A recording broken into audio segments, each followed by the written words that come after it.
It started with the fog, thick, heavy, rolling in just after sunset. It wasn't unusual in this town, nestled between the hills and the river.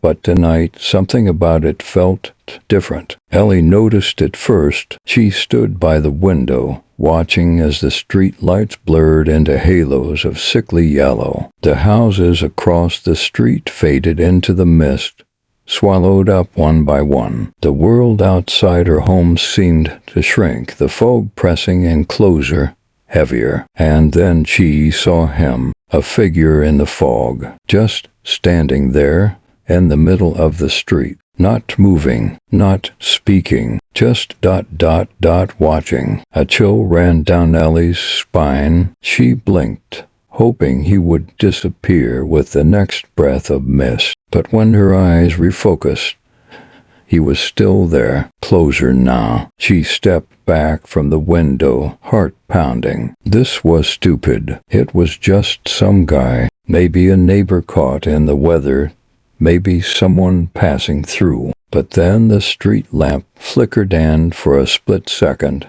she saw his face, or rather the absence of one. No features, no eyes, no mouth, just a blank, pale stretch of skin where a face should have been. The lamp buzzed, flickered again, and the figure was gone. Ellie exhaled shakily, gripping the edge of the curtain. Maybe she was just seeing things. Maybe the fog was playing tricks on her. Then her phone vibrated, a message from an unknown number. "Don't look outside." Her stomach twisted. She glanced at the window again, unable to help herself. The fog was thicker now, swirling in slow, deliberate motions. But the street was empty. Another buzz, another message. Too late. The lights in her house flickered. A cold wave rolled through the room, making her breath visible. Ellie's fingers trembled as she backed away from the window towards the hallway,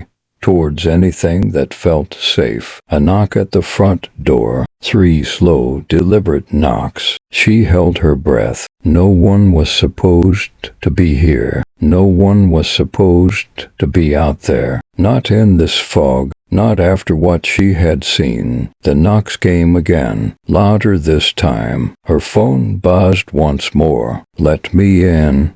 Ellie turned and ran. She sprinted down the hallway, into her bedroom, slamming the door behind her. Her heart pounded against her ribs as she fumbled for the lock, twisting it into place with shaking hands. Silence. No more knocks. No more messages. She sank onto the floor, pressing her back against the door, listening to the sound of her own breathing. Minutes stretched on, the only noise the faint hum of the wind outside. And then tap, tap, tap. Not from the front door, from the closet. Ellie's breath hitched. She turned her head slowly, too afraid to move. The closet door stood slightly ajar, just an inch, a sliver of darkness peering through. Her phone vibrated in her lap. She didn't want to look, but she did. One final message. "You shouldn't have looked." The closet door creaked open.